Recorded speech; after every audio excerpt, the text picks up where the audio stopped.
ஹர ஹர சங்கர மகாதேவ. திருச்சிற்றம்பலம். 2024 June மாதத்திற்கான துலாம் ராசியை பத்தி பார்ப்போம். ஜூன் மாதத்திற்கான துலாம் ராசி.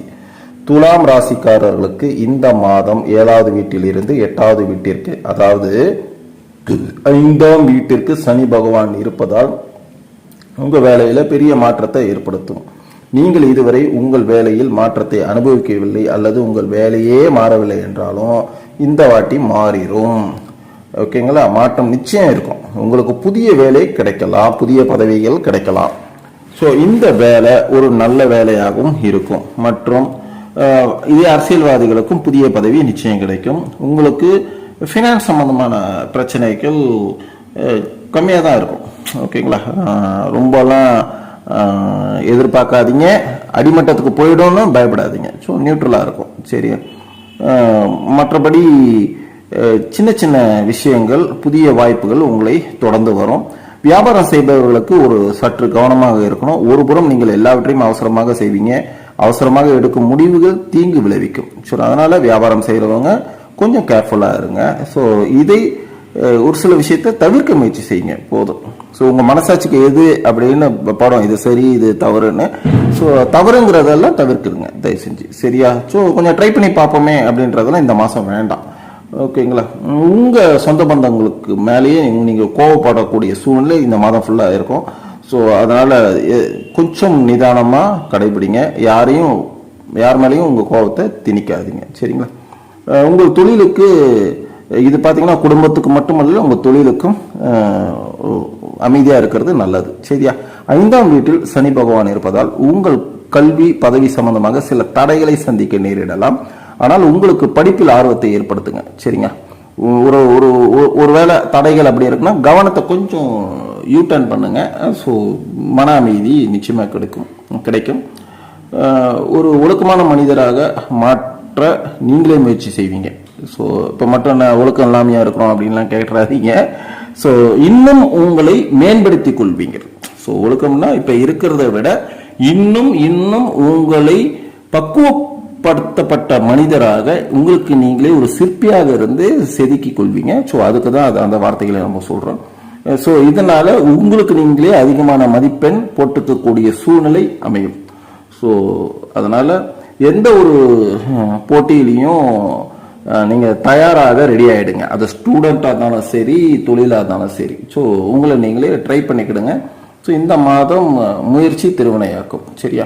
ராகு பகவான் உதவியாக இருப்பார். 2ஆம் வீட்டின் அதிபதியான செவ்வாய் பகவான் 7வது வீட்டில் அமர்ந்திருக்கிறதுனால உங்கள் மனைவி மற்றும் அவங்க சார்ந்தவங்க மேலே கோபம் நிச்சயமாக வரும். ஸோ அதை வெளிப்படுத்த வேண்டிய இடத்துல வெளிப்படுத்துங்க. இல்லைன்னா முழுசா 90% இல்லை 99% அமைதி காலுங்க. ஸோ அது நல்ல விளைவுகளை உங்களுக்கு ஏற்படுத்தி தரும். சரியா? ஸோ சில கசப்பான வார்த்தைகளை பேசுவதை தவிர்த்துடுங்க. அதுக்கு தான் நான் சொல்றேன், முடிஞ்ச அளவுக்கு அமைதியாக இருங்க. வார்த்தைகளை விட வேண்டாம். வார்த்தைகளை விட்டுட்டீங்க திரும்ப ஆடுறது கஷ்டம். உங்கள் குடும்ப விஷயத்துல பேசுவதற்கு உங்கள் வாழ்க்கை துணைக்கு உரிமை கொடுங்க. ஸோ உங்களை பற்றி பேசுவதற்கோ உங்களுடைய குடும்பத்தை வளர்ச்சியை பற்றி பேசுறதுக்கோ, அது ஆணா பெண்ணோ 2 பேர்ல யாரா இருந்தாலும் உங்களுடைய துணை, மனைவியா இருந்தாலும் கணவராக இருந்தாலும் அவங்களுக்கு ஒரு வாய்ப்பு கொடுங்க. ஸோ அவங்க சொல்றதையும் கொஞ்சம் காது கொடுத்து கேளுங்க. சரியா? சனி பகவான் காதல் வாழ்க்கைக்கு முழு ஊக்கம் அளிப்பார். சரியா? இந்த ஆண்டு நீங்க நேசிப்பவர்கள் மீது உங்கள் அன்பு உண்மையா இல்லையா என்பதை நீங்களே அடையாளம் காண முடியும். சனி பகவான் பாலை பாலாகவும் தண்ணீரை நீராகவும் மாற்றும் திறன் கொண்டவர். நீங்கள் உங்கள் குடும்பத்தார் உண்மையாக நேசிக்கிறாங்களா, உங்கள் துணை உங்களை உண்மையாக நேசிக்கிறார்களா என்பதை உணர்ந்து உங்கள் காதல் மேலும் வளரும்.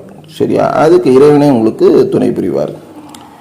எதிர்மாறாக இருந்தால் உங்கள் உறவு முறிந்துவிடும். சரி, இதனால கொஞ்சம் எதிர்மறையா இருக்கு அப்படின்னா அதுக்கு காரணமா அடையாளம் காமிச்சு கொடுக்கறது கடவுளுங்க. ஸோ அது முறிஞ்சு போயிடும். ஸோ அதையும் நீங்க ஃபேஸ் பண்ண கத்துக்கிடுங்க. ஸோ ரொம்ப டிஸ்டர்ப்லாம் ஆகாதீங்க. சரியா?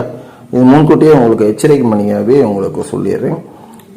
ஸோ அதனால முன்னாடியே சொல்லிட்டதுனால ரொம்ப மன உளைச்சலுக்கு ஆளாகாதீங்க. சரியா? உங்களை ரொம்ப பிரியமானவங்க பிரிஞ்சு போறாங்க அப்படின்னாலும் சிரிச்சுக்கிட்டே வழி அனுப்பிவிங்க. போனவங்க போன வேகத்தில் ரிட்டர்ன் வரக்கூடிய நிலைமையும் வரும். ஸோ அதனால காலம் மட்டுமே உங்களுக்கும் அவங்களுக்கும் ஒரு பாலமாக அமையும். சரியா? ஸோ அதனால உங்கள் துணை மீது கோபம் உருவாக்காதங்க, அது மிகப்பெரிய மோதலை உருவாக்கி விடும். அதனால கோபம்லாம் வேண்டாம். சரியா? ஸோ ஃபைட் ஃபார் ரைட் அப்படின்ட்டு உங்களுக்கு நீங்களே ஒரு சர்டிஃபிகேட்டை கொடுத்துக்கிட்டு சண்டையெல்லாம் போகாதீங்க. அமைதி அமைதி அமைதி. சரியா? ஸோ அதுக்கப்புறம் பார்த்தீங்கன்னா, 2ஆம் வீட்டில் அதிபதியான செவ்வாய் பகவான் 7ஆம் வீட்டில் அமர்ந்து அங்கிருந்து உங்களின் 10ஆம் வீடு முதல் வீடு மற்றும் 2ஆம் வீட்டை பார்ப்பதால் வியாபாரத்தில் லாப வாய்ப்புகள் உண்டாகும். சில வணிக திட்டங்கள் வெற்றிகரமாக இருக்கும். கண்டிப்பாக ஒரு நல்ல நன்மைக்கு போவீங்க. இது நிதி நன்மைகளை தரும். ஸோ எதிர்கால ஃபைனான்ஸ் பிரச்சனைகள்லாம் கொஞ்சம் சால்வ் ஆகி ஒரு நன்மையை தரும். எதிர்காலத்தில் உங்களுக்கு லாபம் தரக்கூடிய வியாபாரத்தில் உங்கள் பணத்தை முதலீடு செய்ய முயற்சிப்பீங்க. அதனால தற்போது அதிக லாபத்தை எதிர்பார்க்காதீங்க. சரியா? 11ஆம் வீட்டில் அதிபதியான சூரிய பகவான் மாத தொடக்கத்தில் உங்கள் வீட்டில் அமர்வதால 8ஆம் வீட்டில் அமர்வதால நிதி இழப்பு ஏற்படலாம். ராசி அதிபதியான சுக்கிரன் பகவான் மாத தொடக்கத்தில் குரு புதன் சூரியன் ஆகிய கிரகங்களுடன் 8வது வீட்டில் அமர்வதால உடல் நல கோளாறுகள் நிச்சயம் ஏற்படும். இந்த மாதம் முழுவதும் சனி 5ஆம் வீட்டிலும் செவ்வாய் 7வது வீட்டிலும் ராகு 6வது வீட்டிலும் கேது 12வது வீட்டிலும் இருக்கிறாங்க. குரு பயிற்சியையும் 8வது வீட்டில் இருப்பதால் உடல் நல பிரச்சனைகள் ஏற்படலாம். இதுக்கான பரிகாரம் பார்த்தீங்கன்னா, உங்கள் ராசி அதிபதியை வலுப்படுத்தி வெள்ளி அன்று ஸ்படிக ஜப மாலை, அதாவது ஸ்படிக மாலையில் மாலை கிடைக்கும். ஓகே, ஸோ அதை வாங்கி கழுத்தில் அணிஞ்சு கொடுங்க.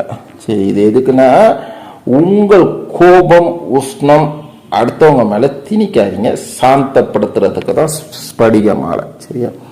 எப்பப்பெல்லாம் நீங்கள் கோபப்படுறீங்களோ அப்பெல்லாம் பார்த்தீங்கன்னா கொஞ்சம் இயற்கை சூழ்ந்த பகுதிக்கு நடைபயிற்சி அப்படி நடந்து போங்க. பார்க்கு, பீச்சு, ஸோ விவசாய லேண்டு, அதிக மக்கள் கூடும் சந்தை பகுதி, ஸோ அங்கெல்லாம் கொஞ்சம் காலார போங்க. கோயில்களுக்கு போங்க. திருக்குளத்தில் மீன்களுக்கு உணவிடுங்க.